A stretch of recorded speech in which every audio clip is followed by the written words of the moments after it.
எல்லாரும் கட்சி ஆரம்பிச்சுட்டு தான் ஒவ்வொரு வீட்டுக்குள்ளேயும் போவாங்க. ஆனா நாம ஒவ்வொரு வீட்டுக்குள்ளேயும் போனதுக்கு அப்புறம் தான் கட்சியவே ஆரம்பிச்சிருக்கிறோம்.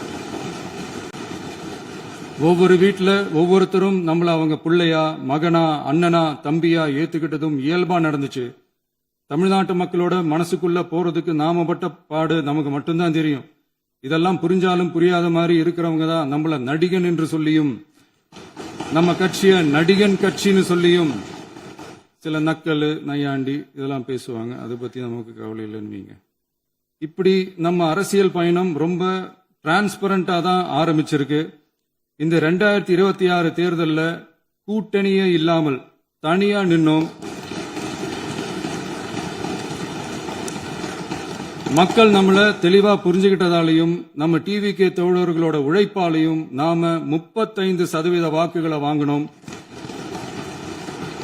1,72,00,000 வாக்குகளோட தமிழ்நாட்டிலேயே தனி பெரும் கட்சியா வந்தோம். தமிழக மக்களாலையும் நம்மளோட ஆதரவு இயக்கங்களாலையும் இதோ இன்னைக்கு இங்க நம்ம டிவிகே ஆளும் கட்சியா உட்கார்ந்துருக்கிறோம். இந்த ஆளும் கட்சியா ஆனதும் அவ்வளவு சாதாரணமாலாம் நடந்துடல. 2.25 வருஷத்துல ஆட்சிக்கு வந்துட்டீங்கன்னு ரொம்ப கிண்டலா கேலியா சிலர் பேசுறாங்க. எங்களோட இந்த 2.25 வருஷ டிராவல்ல எவ்வளவு வலியும் வேதனையும் இருக்குது.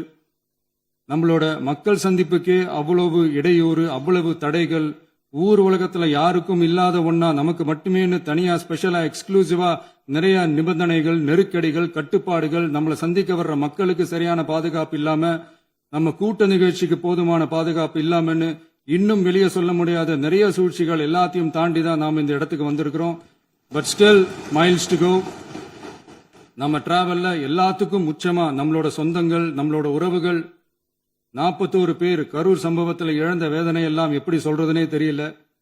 நம்ம மனசு விட்டு என்னைக்கும் அந்த வலியும் வேதனையும் நீங்கவே நீங்காது. அதுலயும் நம்ம மேலேயே பழி போட்ட கொடுமையெல்லாம் இருக்கும் பாருங்க, அதெல்லாம் வேற லெவலுங்க.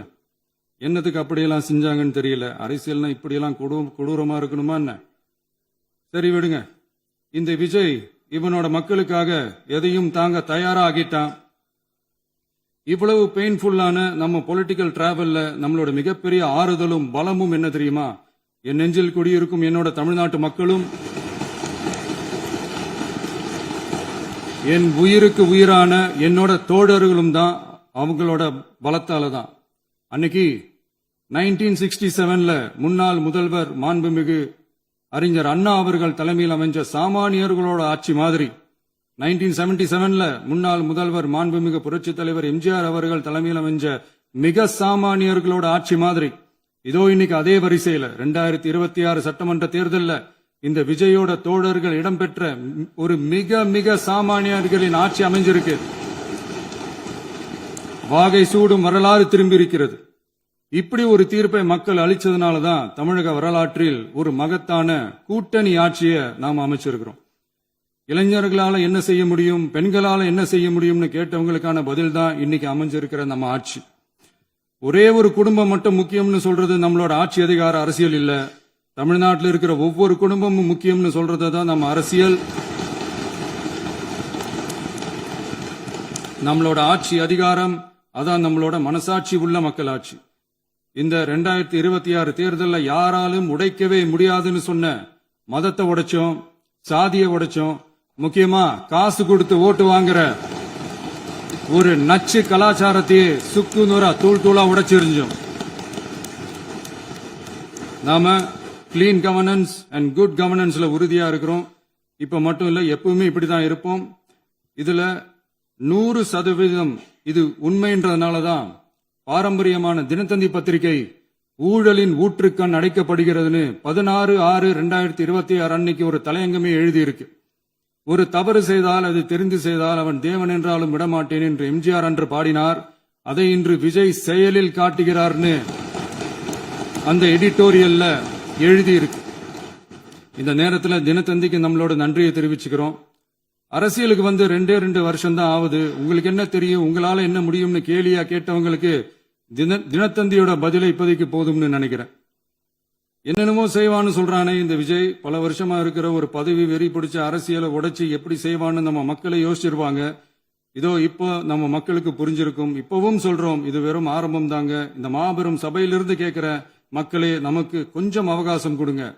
இதுக்கு முன்னாடி, அதாவது 2017 கடைசியில இருந்து 2026 ஏப்ரல் வரைக்கும் இருந்த புண்ணியவான்கள் ஆட்சியில ஒவ்வொரு டிபார்ட்மெண்ட்லயும் போட்ட ஏராளமான ஓட்டைகளை அடைச்சிக்கிட்டே படிப்படியா மக்களுக்கு நல்லதையும் செஞ்சுக்கிட்டே வருவோம். அதனாலதான் நமக்கு எதிரா யாரோ சேரவே மாட்டாங்கன்னு நினைச்சவங்க எல்லாம் ஒன்னா சேர்றாங்க. நம்ம ஆட்சிக்கு டேட்டு குறிக்கிறாங்க.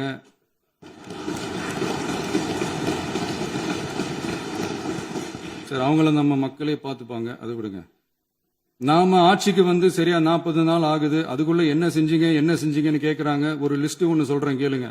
பெண்கள் பாதுகாப்புக்காக சிங்கப்பெண் சிறப்பு படை, 200 யூனிட் வரை கட்டணமில்லா மின்சாரம், போதைப் பொருள் ஒழிப்புக்காக தனிப்படை, குறுவை நெல் சாகுபடியை ஊக்குவிப்பதற்காக 134.83 கோடி சிறப்பு தொகுப்பு திட்டம், வழிபாட்டு தலம், ஸ்கூல், பஸ் ஸ்டாண்டுன்னு அதுக்கு பக்கத்துல இருக்கிற 717 மதுபான கடைகள் மூடப்பட்டன. அங்க வேலையில் இருந்தவர்களுக்கு வேறு கடைகளில் வேலை, கவனிக்கப்படாமல் விடப்பட்ட அம்மா உணவகங்கள் புதுப்பிக்கப்பட்டன. பத்திரப்பதிவு துறையில் பகல் கொள்ளைக்கு புல் ஸ்டாப் வைக்கப்பட்டுள்ளது. வருகையில்லா ஆவண பதிவு முறை கொண்டுவர உத்தேசிக்கப்பட்ட செயல்பாட்டில் உள்ளது. அரசு மற்றும் தனியார் மருத்துவமனையில் ஸ்கேன் மையங்களில் கருவுறுவதற்கு முன் மற்றும் பின் ஏற்படும் தவறுகளை கண்காணிக்கவும், மருத்துவ நிறுவனம் முறைப்படுத்தும் சட்ட விதிகள் பின்பற்றப்படுகிறதா என கண்காணிக்கவும், மருத்துவ மற்றும் ஊரக பணிகள் இயக்கத்தின் பயன்பாட்டிற்காக 40 புதிய வாகனங்கள் வழங்கப்பட்டுள்ளது. கூட்டுறவு வங்கியின் ஏழை எளிய மக்கள் வாங்கிய கடனுக்கு முதல் முத்தாய்ப்பாக ரூபாய் 2045 கோடி தள்ளுபடி வழங்கி ஆணையிடப்பட்டுள்ளது. ஒன்றிய அரசிடம்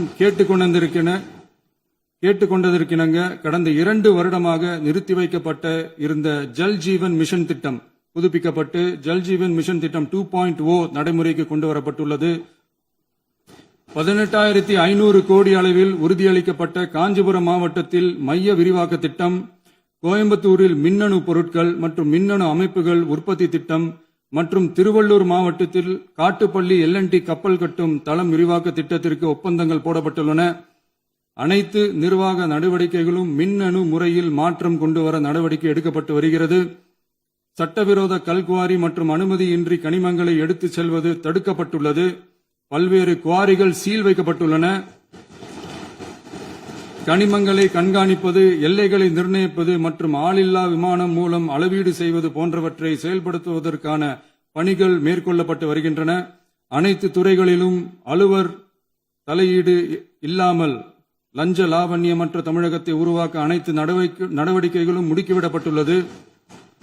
இதெல்லாம் சாம்பிள் தான், இன்னும் இருக்கு. இந்த வெறும் 40 நாளுக்குள்ளேயே இவ்வளவு செஞ்சிருக்கோம்னா, இனி வர்ற நாட்கள்ல கொஞ்சம் கொஞ்சமா படிப்படியா ஸ்டெடியா உழைச்சி லஞ்சலாவணம் இல்லாத, ஊழல் இல்லாத, பெண்களுக்கு பாதுகாப்பான, சுதந்திரமான, டிரான்ஸ்பரண்டான தமிழ்நாட்டை நம்ம சொந்தங்களான தமிழக மக்களுக்கு தர்றதுதான் நம்மளோட ஒன் அண்ட் ஒன்லி டார்கெட். கண்டிப்பா அதை நிறைவேற்றியே காட்டுவோம். 8 கோடி மக்கள் நம்மளோட இருக்கிறப்போ ஏங்க இதை செய்ய முடியாது? மாண்புமிகு பேரவைத் தலைவர் அவர்களே, தமிழ்நாட்டின் கருவூலம் எப்படி திசை மாறி உருமாறி தேய்ந்து ஓய்ந்து கிடைக்கிறதுன்னு சொன்னாங்க. திசை மாறி உருமாறி தேய்ந்து ஓய்ந்துன்னு வசனம் மாதிரி ரைமிங்கா இல்லாம வளமான இலக்கியமா இதே சபையில பேசினவங்களோட திறமையான ஆட்சியில நடந்த நிதி மேலாண்மையை பத்தி வெள்ளை அறிக்கையா வெளியிட்டோம். வெள்ளை அறிக்கை வந்ததிலிருந்தே கண்ணை கட்டுதுங்க. அந்த காலத்துலதான் பிள்ளையோ பிள்ளை தொல்லையோ தொல்லைன்னு சொன்னாங்க. அதே மாதிரி தாங்க அவங்க ஆட்சியாலையும் அவங்களாலையும் இன்னைக்கு தமிழ்நாட்டுக்கே தொல்லையோ தொல்லை.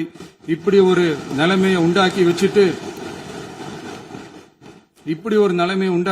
இவங்க சொல்றாங்க நமக்கு ஆட்சி செய்ய தெரியாதுன்னு. நம்ம அமைச்சர்களுக்கும் நம்ம சட்டமன்ற உறுப்பினர்களுக்கும் ஒன்னும் தெரியாதுன்னு. ஆமாங்க, எங்களுக்கு தெரியாதுதான். எங்க சட்டமன்ற உறுப்பினர்களுக்கும் அமைச்சர்களுக்கும் மக்கள் பணி செய்ய தெரிஞ்ச அளவுக்கு மக்கள் பணத்தை சுருட்ட தெரியாதுதான்.